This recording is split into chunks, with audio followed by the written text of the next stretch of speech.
Bago po natin simulan ang kwentong ito, ay isang munting lambing lang po sa ating mga kadayo.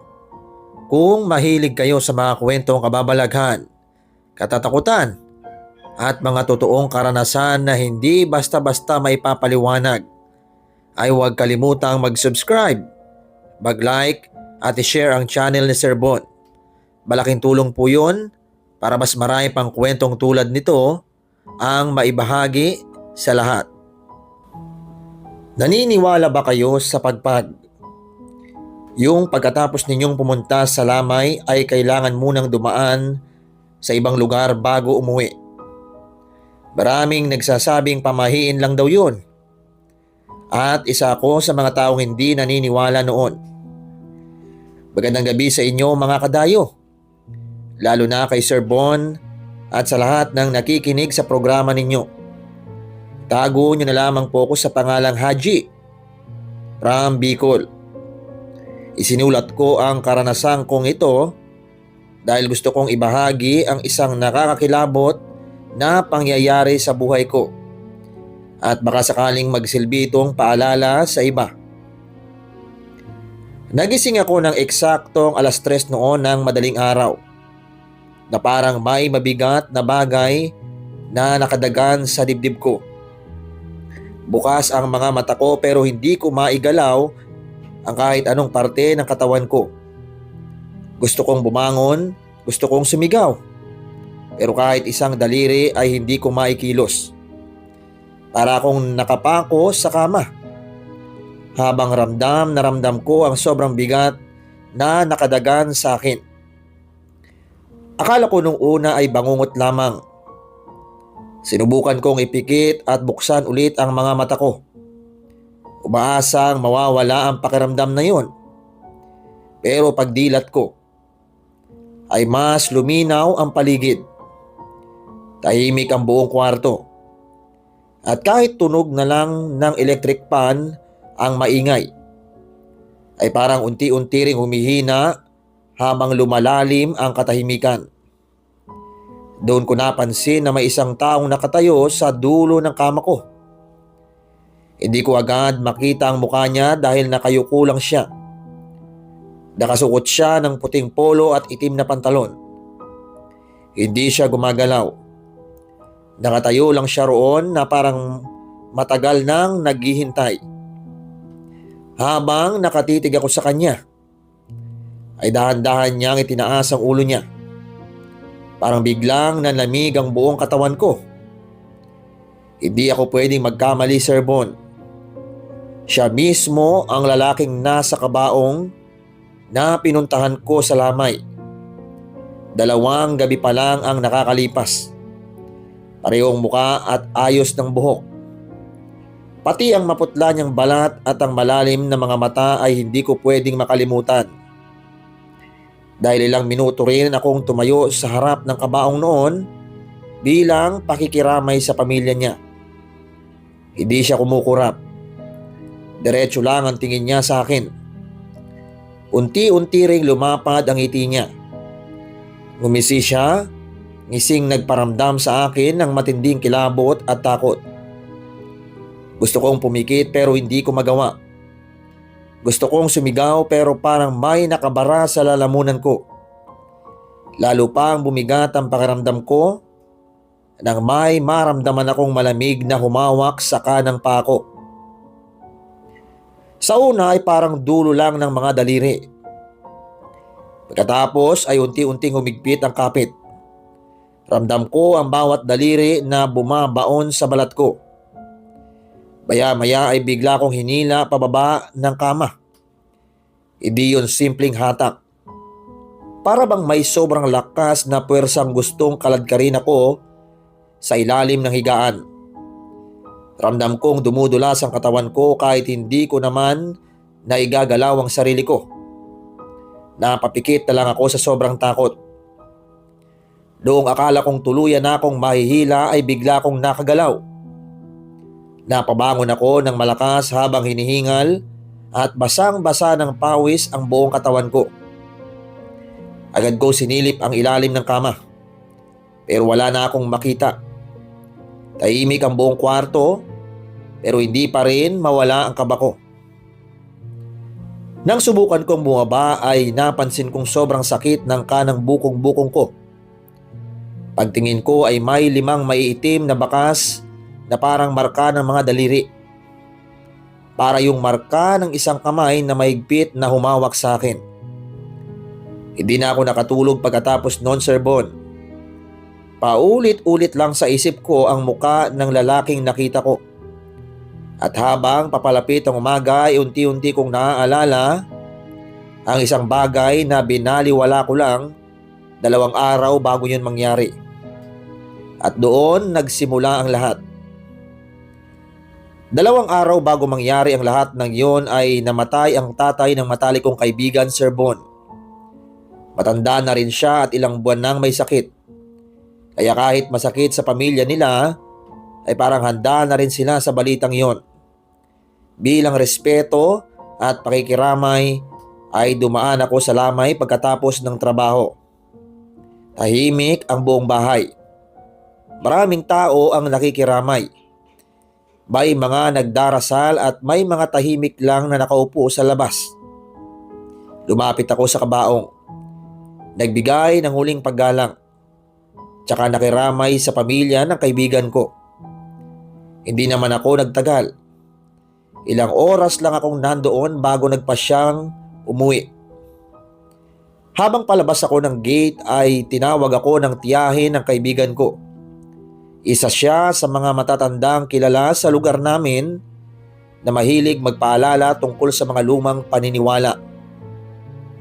Akala ko kung ano lang ang sasabihin niya. Pero seryoso ang mukha niya habang nakatingin sa akin. Sabi niya, ay wag daw muna akong dumiretso ng uwi. Dumaan daw muna ako sa tindahan o kahit saan at magpagpag muna. Napangiti lang ako at bahagya pang tumango bilang paggalang. Sa totoo lang, Sir Bon, ay hindi talaga ako naniniwala sa pagpag. Simula bata pa ako ay lagi ko nang naririnig ang tungkol doon. Kapag galing daw sa lamay ay bawal umuwi agad-agad dahil baka may espiritong sumunod. Kailangan daw munang dumaan sa ibang lugar para hindi malaman ng kaluluwa kung saan ka nakatira. Para sa akin noon ay isa lang yung kwentong ipinapasa ng matatanda. Wala namang siyentipikong paliwanag. Kaya hindi ko rin sineryosong pansinin. Pagkasuot ko ng helmet ay agad kong pinaandar ang motor ko. Hindi na ako dumaan sa tindahan. Hindi na rin ako nag-isip na umikot pa. Diretso na akong umuwi. Noong una ay normal lang ang biyahe. Kunti lang ang sasakyan sa kalsada dahil medyo gabi na rin. Mahangin at tahimik ang paligid. Pero pagkalipas ng ilang minuto ay may kakaiba akong naramdaman. Parang biglang bumigat ang likod ng motor ko. Hindi naman ganoon kabigat. Pero pakiramdam ko ay parang may nakasakay sa likuran ko. Akala ko dala lang yun ng pagod. Sinubukan kong umayos ng upo. Pero hindi nawala ang pakiramdam.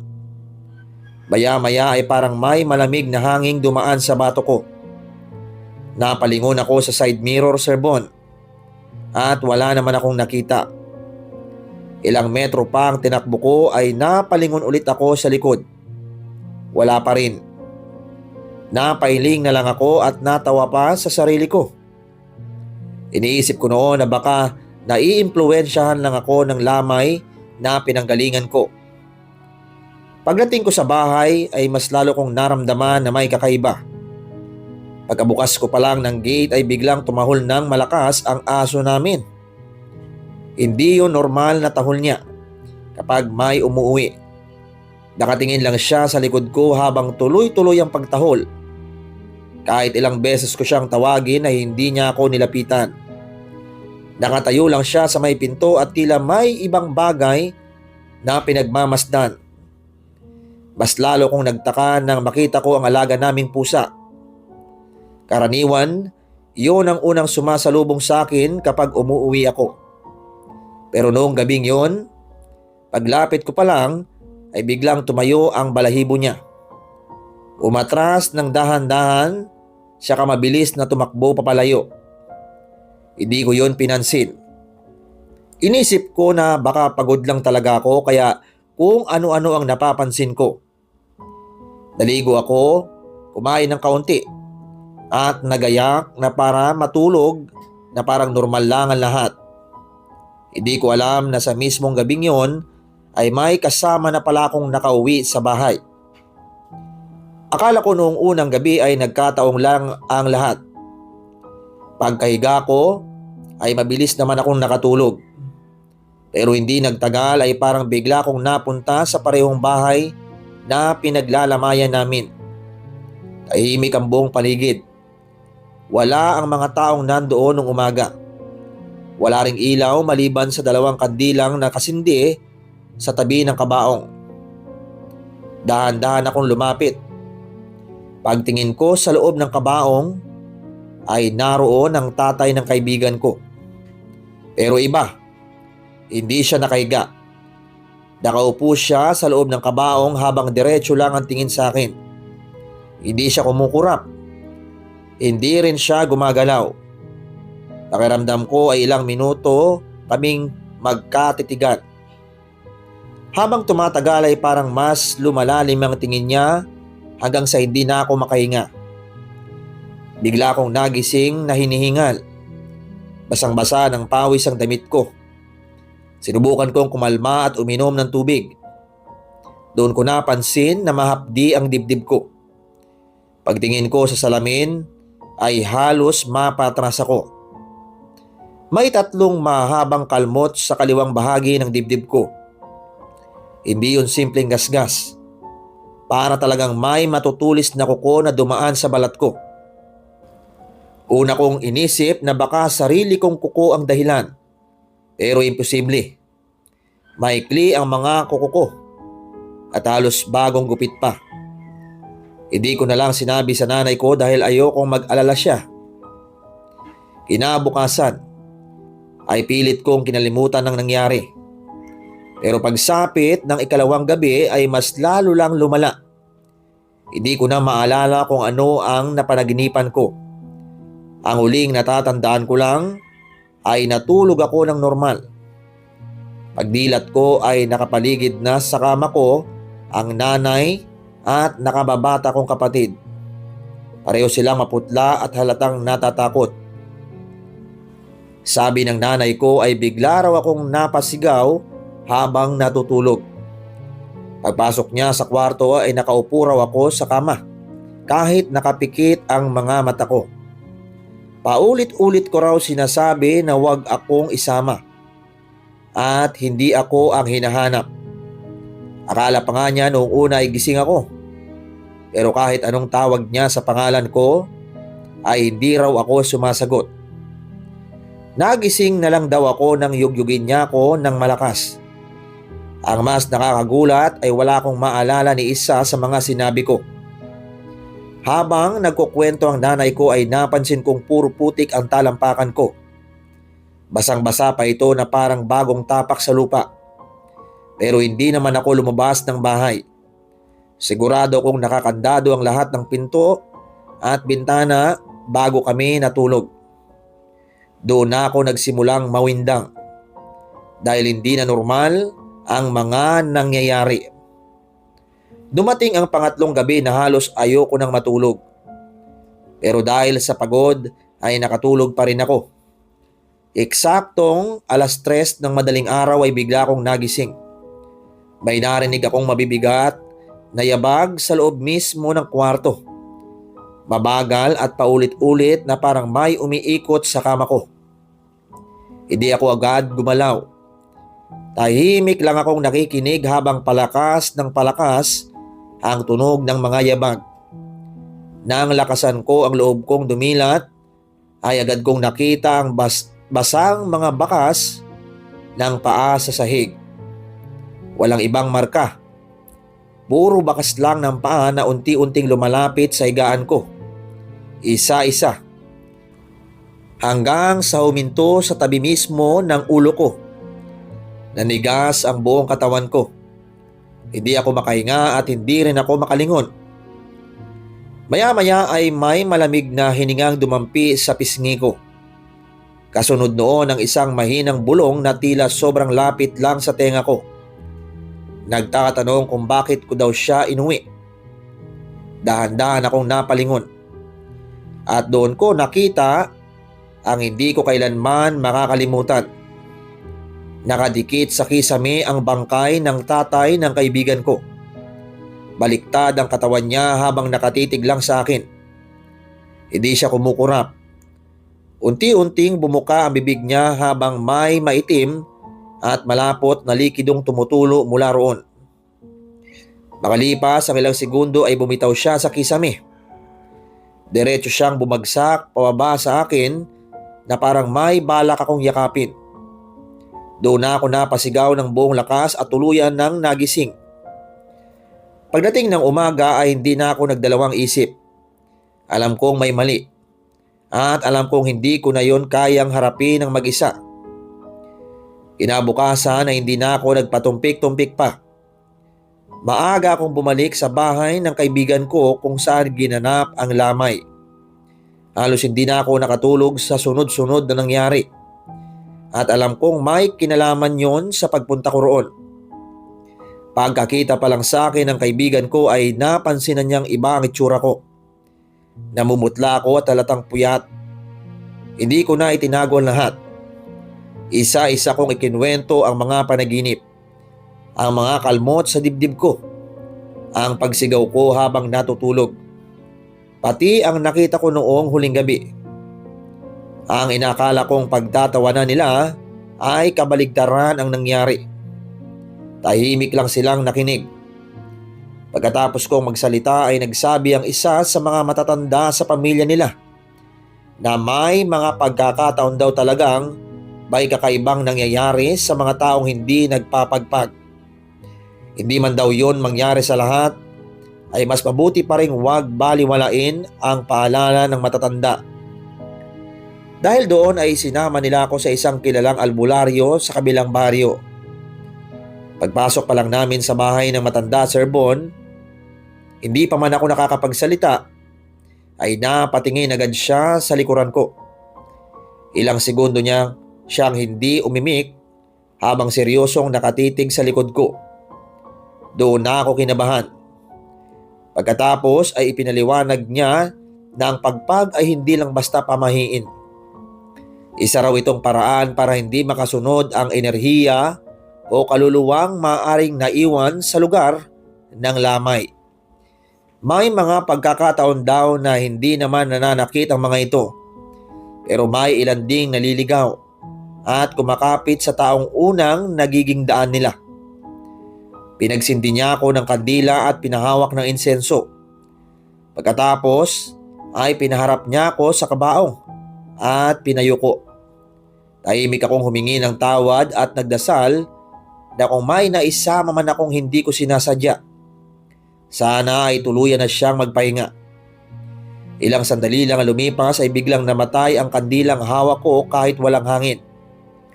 Kasabay noon ay parang may malaking bigat na nawala sa dibdib ko. Sa wakas, matapos ang 3 gabi ng takot, ay nakahinga ulit ako ng maluwag.